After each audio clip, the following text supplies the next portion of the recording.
There's always something reassuring about railway stations in the morning. The victory and weakness. We may not be sufficiently awake to know what day of the week it is, but the railway has already been up and about for hours. Whilst we're still marvelling at how these strange Europeans can really eat salami and drink schnapps at breakfast, our train has already been dressed for the day.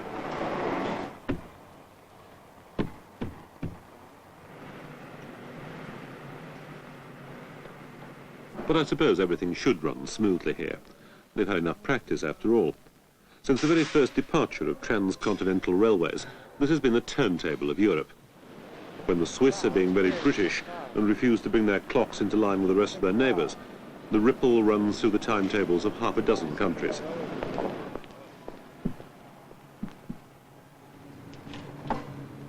Whether you're travelling west to east like us, or north to south, you can scarcely avoid using Switzerland as a staging post. This station alone handles 1,000 trains a day.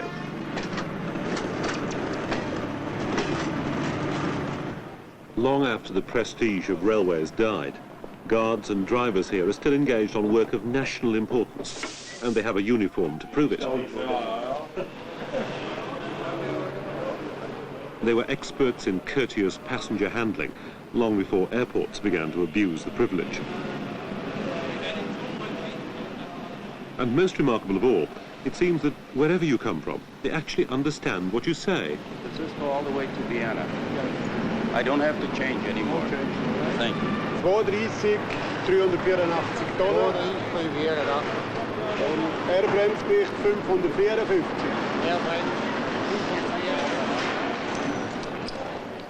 The departure. To the Swiss, a moment of religious observance. It would, of course, be a sin if the train was late. Track 3, express train Transalpine to Innsbruck, Salzburg, Vienna. Attention, departure.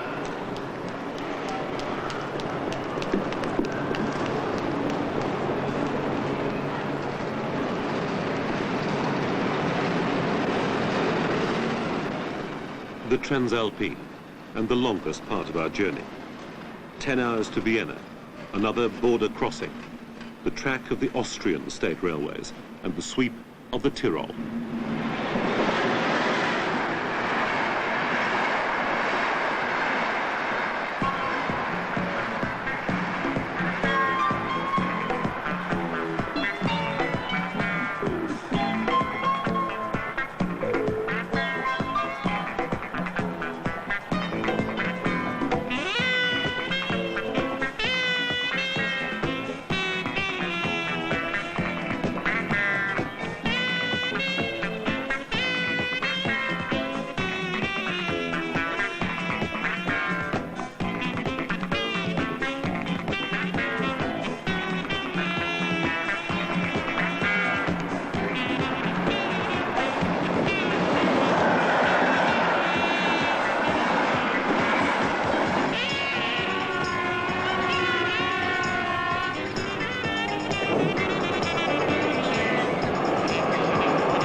Simply the best train the Österreichische Bundesbahnen has to offer.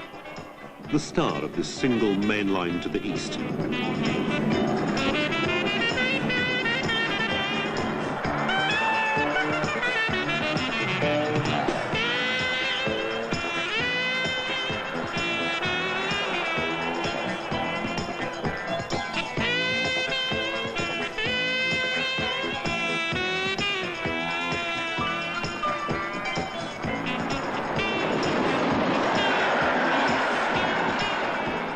We've settled into the routine.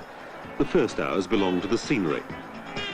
But then, even in the Tyrol, you begin to feel you've seen that bit before. The train turns in on itself, with the polite bow that summons you to lunch, and starts to take on the feeling of a not unpleasant 70-mile-an-hour hotel. It's got all the same advantages: a captive audience, people to overhear, anonymity if you want it. We know why we're booked in, but surely you've often wondered, what makes someone want to work here? That waiter, for example. Arbeiten tue ich nun genau 3 Jahre hier. Und warum ich da lieber arbeiten tue, Punkt A, habe ich mehr Freizeit. Und Punkt B, meiner Meinung nach, ist da einfach viel mehr Bewegung, viel mehr Leute, internationale Leute kommen öfter her. Und man hat einfach einen anderen Kontakt mit Leuten als wie in einem normalen Restaurant. Or the chef. How can he possibly turn out haute cuisine in a broom cupboard? Der Unterschied ist zu einer Großküche, dass man, sagen wir, weniger Weg zurückzulegen hat. Und der zweite Grund, warum ich hier arbeite, ist der, dass ich erstens einmal relativ viel Freizeit habe und dann doch irgendwie in Europa ein bisschen umherkomme und andere Leute und andere Städte sehe. You can understand why the manager does it. It's fun being boss, in charge of the mobile staff. But how do you get the top job on a 5-star train? Vor 25 Jahren habe ich bei der österreichischen Bundesbahn als Schaffner begonnen. Zuerst bei den Güterzügen, später dann bei den Personenzügen im Nahverkehr, noch etwas später dann bei den Schnellzügen. Seit circa 10 Jahren bin ich Zugführer hier bei den Schnellzügen. Und meine Aufgabe ist, den Zug vor der Abfahrt vorzubereiten, das heißt, die Wagen zu notieren, das Gewicht, dem Lokführer zu sagen, wie lang der Zug ist, wie schwer der Zug ist. Und für alle Besonderheiten beim Zug bin ich eigentlich verantwortlich.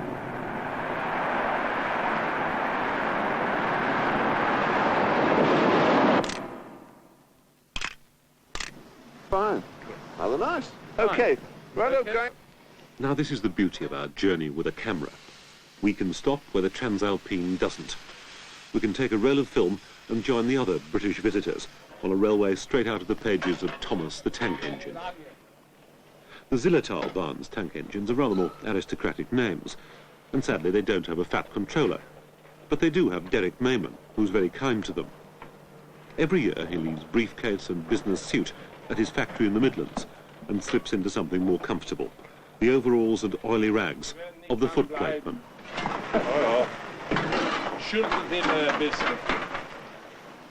It may be his holiday, but it's no less serious a business.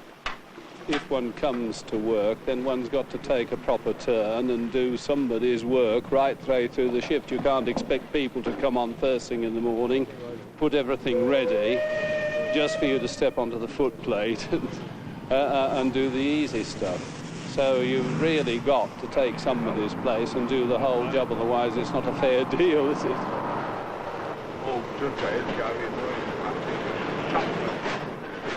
This is no part-time railway.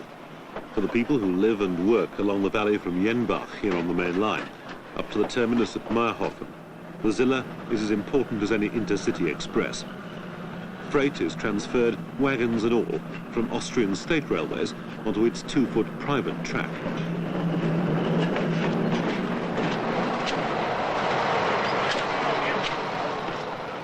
Unlike its nationalised neighbour, that needs millions of shillings in subsidy every year, this line just about breaks even, with a little help from its friends. If you hate railway museums with all those lifeless, frozen exhibits, then this is the place to come. Here they don't worship steam engines, it's just good sense to attract thousands of railway collectors every year. It makes the balance sheet look healthier. They leave it to us to be romantic.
It's an interlude we can recapture in our holiday snaps. Nice with the mountain in the background, if only it wasn't for that great big pylon.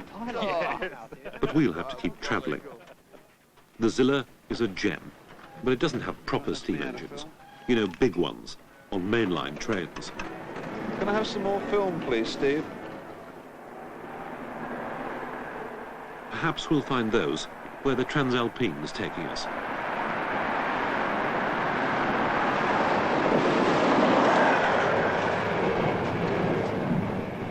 We settle down for the tail end of our journey, woken up by the shunting at Rosenheim as we run into Germany for a few kilometres. Snoozing again by the time we get to Salzburg, charting our position by glimpses of passing stations and the clock in our stomachs. We want to point out that there is a restaurant car in this train, and we ask you to kindly take advantage of this service. The direction to the restaurant car is indicated by an illuminated arrow in the corridor of your coach. Thank you. Should we thank the lady who tempts us to the dining car? Where does she go between announcements? Meine Damen und Herren, Schnellzug 249 von Sargans über Innsbruck, Kitzbühel und Zell am See mit Kurswagen von Kehl über Stuttgart und München fährt ein. Bitte Vorsicht. Tonight, Chris Lohner will already be back at her proper job, announcing on Austrian television. Her calls to dinner and welcoming arrivals are sadly nothing more than cassettes. It started out very funny because somebody asked me if I could do the announcement in English, French and German for the Transalpine, and that was it. And I thought that was it too. But actually it was the beginning of a whole lot of work, and now I end up doing all the announcement for the Austrian railways. And I really enjoyed it. It's complete different work from what I do, you know, usually I work on television, I talk in the radio, where there is much more personal engagement in it. I mean, you don't engage yourself by doing an announcement when the train leaves or arrives. I mean, you don't show any feelings or you are happy or unhappy. I mean, actually it doesn't matter. You just stick to the text and you do it as it is being asked from you, you know. Wir treffen in Kürze in Wien ein. We will arrive in Vienna in a few minutes. Nous arriverons dans quelques minutes à Vienne. Wien Westbahnhof, Wien Westbahnhof.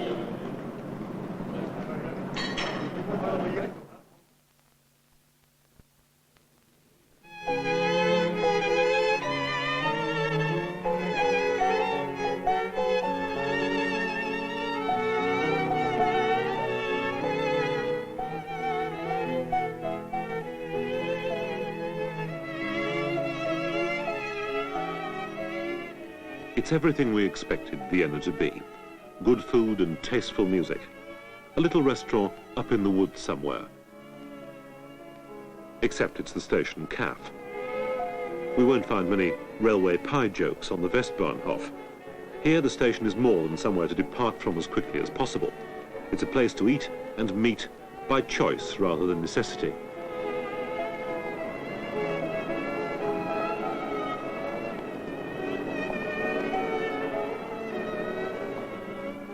But once, you could have looked out from the platforms of the old Westbahnhof and seen that this was not a place of happy meetings. The trains still came, as if life in Vienna was running on schedule. The Nazi Orient Express brought officials of the High Command, and the next train to arrive on Platform 2 carried the red star of occupation on its smokebox door. But whoever came, the people still died in the rubble, and the old world of pre-war railways died too, amid the ruins of the Austro-Hungarian Empire.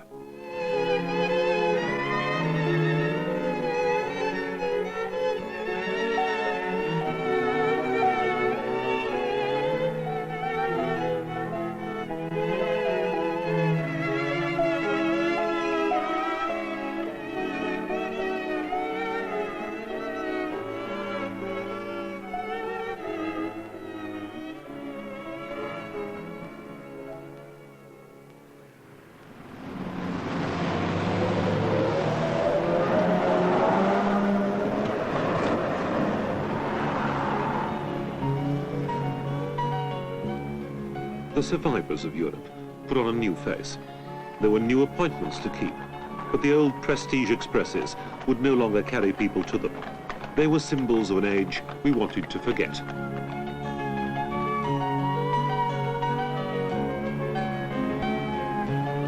It's only with the distortion of memory that we smile a little and pretend they could have survived.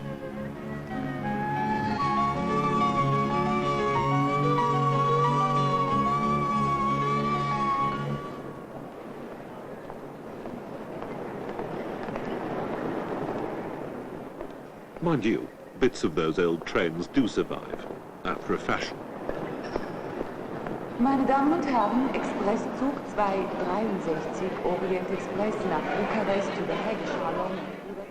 There's even a remnant of the Orient Express, a fallen woman of a train now, a grubby daily to Bucharest that scarcely justifies the honour of being called an express at all. Once the most capitalist of trains, it's now had its name pinched to boost the business on a cheap run to Romania.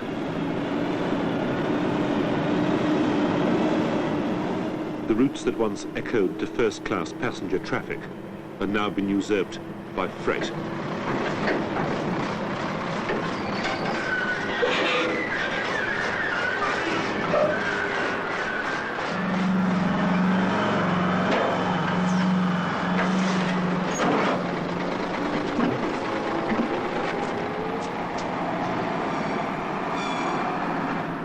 This is what brings prestige to the railways now.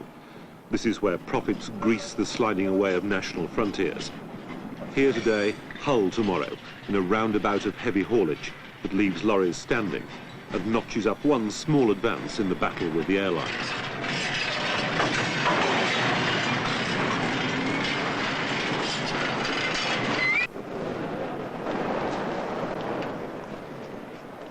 It's the passengers that have been in retreat, because people simply aren't as profitable, not a patch on containers.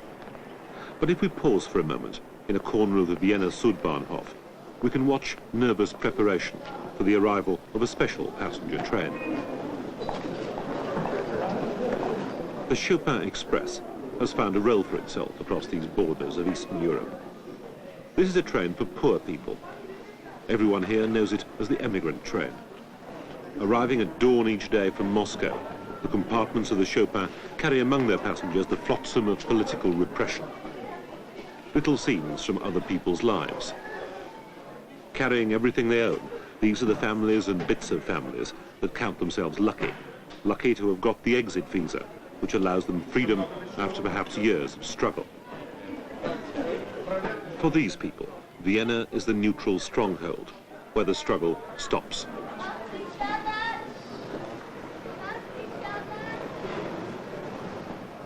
For us, it's a new start, too. A journey to the fringe of the world that they've left behind. 5 days out from London, we're going to raise a corner of their curtain and slip across the frontier into Hungary. It can be a nervous moment, waiting for the train to leave. Will it be as sinister as preconceptions and imagination have told us? Is it significant that the Linha Express is our 13th train? We'll know soon enough.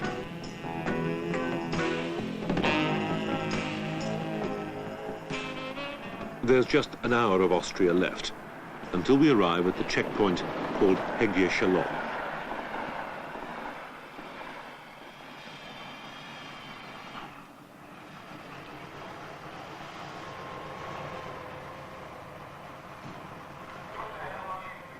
I suppose this is what we expected.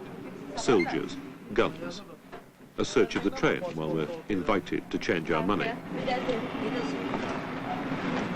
Where are you going? Budapest. Change money. Change money. Change money? Yeah. How much?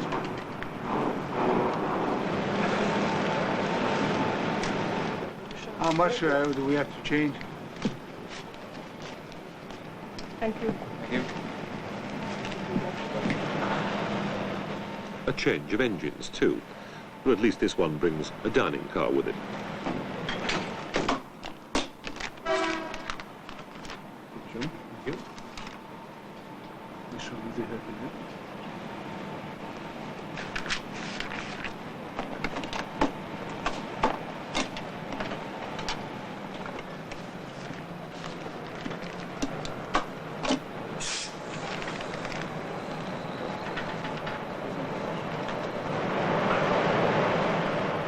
It's taken just half an hour to check our passports and visas 4 times and send us on our way.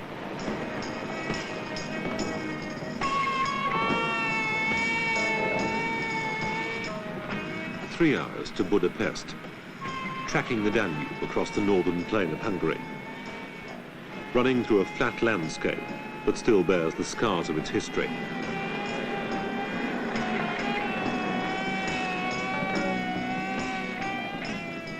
This is the poor end of the Austro-Hungarian Empire, fought over and bartered in a score of European conflicts.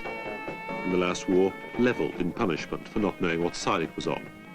And always, the railways were destroyed, because military men at least know how important they are.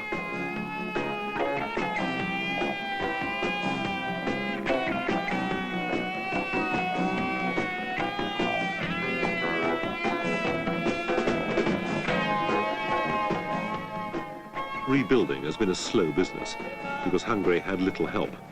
Its new masters had long memories and saw the advantages of a generation of poverty. But eventually business sense prevailed. They didn't have to like the West to trade with them, and trade needed trade routes, the access to markets that new lines through Hungary provided.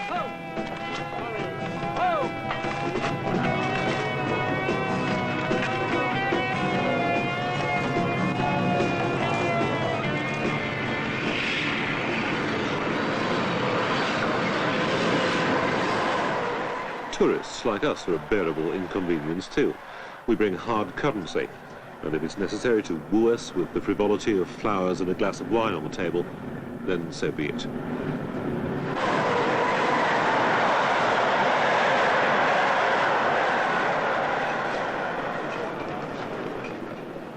We'll be made welcome, unofficially. At Kaleti Station, our terminus in Budapest, the rules will be bent a little. The hand of state enterprise can't entirely cover the fact that this is a capitalist city, a city that just can't be persuaded it's not part of the West.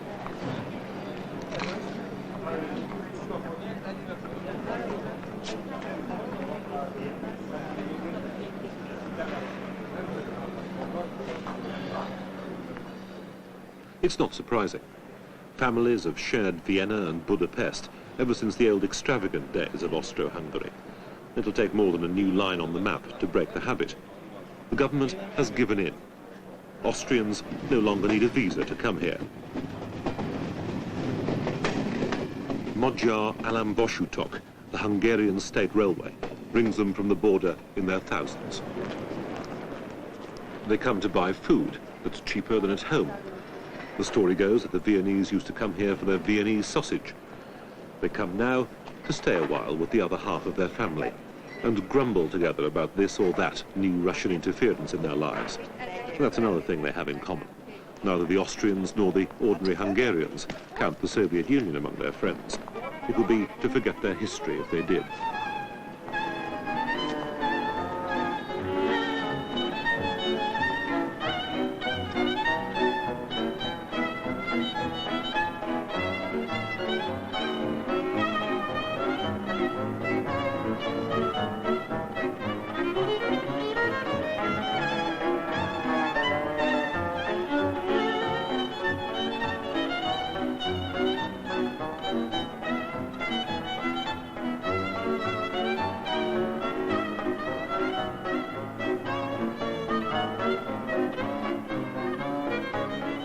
But the people of these twin cities that straddle the Danube recognize that state control, for all the faults of the people who wield it, has its advantages. And nowhere are they more clearly seen than in the plan for transport. Buda and Pest can boast a truly integrated transport system, on the foundations laid by Hungarian private enterprise, because, after all, Hungary was in at the start of the age of railways. The state has provided cheap, efficient travel for the people. Railways outgrew the financiers who conceived them. They became the great levelers, a socialist ideal. If we travel a little further, 6 or 7 kilometers into the forest above Budapest, we can find the nursery of that ideal.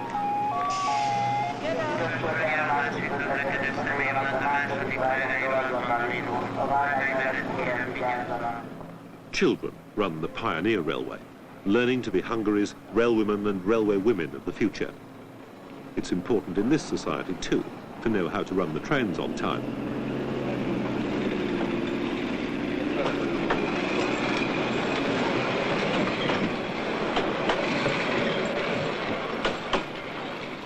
Úttörővasutas pajtás vagyok, az úttörővasutat úttörők irányítják. 1950-ben indult meg az úttörővasút.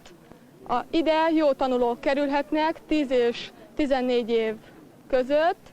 Ha valaki továbbra is itt akar maradni, itt maradhat ifiként. A vasutas pajtások közül sokan választják hivatásukként a vasutat.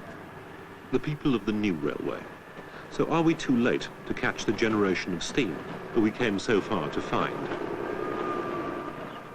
Almost, but their tracks led us to another frontier.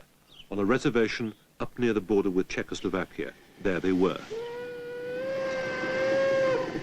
Dinosaurs grazing.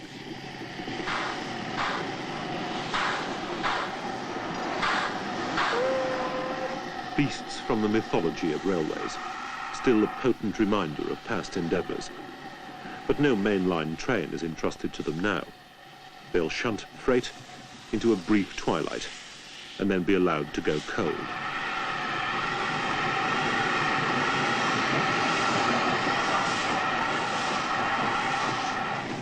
It'll fall to the enginemen of Hungary to damp down the fires of European mainline steam. But when they do, it'll be with the conflicting sentiments of nostalgia and practicality experienced by men of the same breed in Doncaster or Crewe.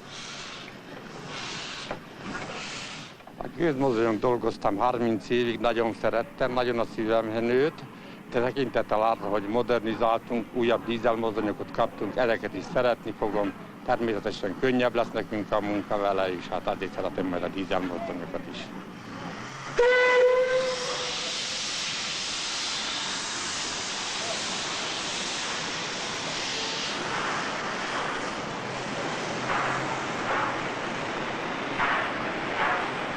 Hát én sajnálom egy kicsikét a gőzmozdonyt, mert abban nevelkedtem, abban nőttem föl, és most már megöregedtem, így most már én úgyis nyugdíjba megyek, és a dízelek fognak most már jönni.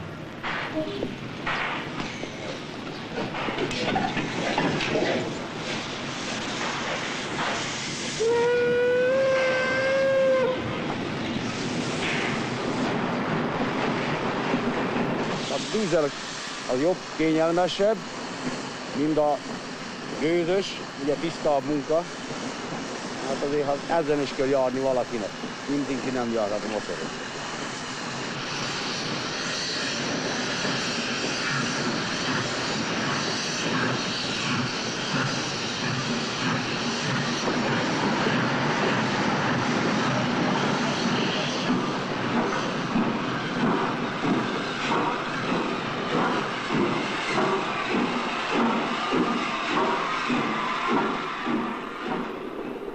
We travelled 1,000 miles to be with them at the end.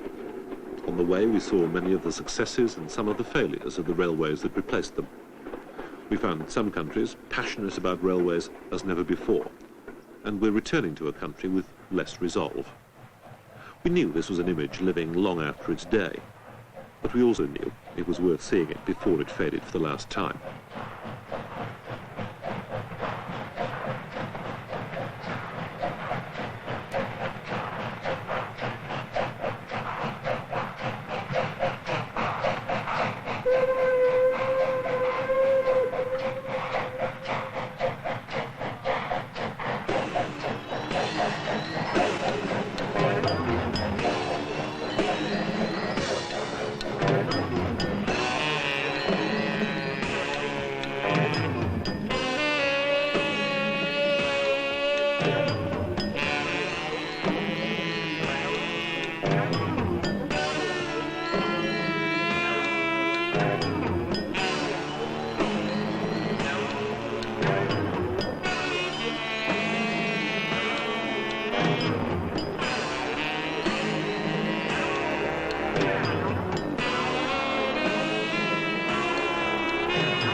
If we travel this way again, many more modern parts of the railway networks may have disappeared as well. There's already a new generation of European railway design.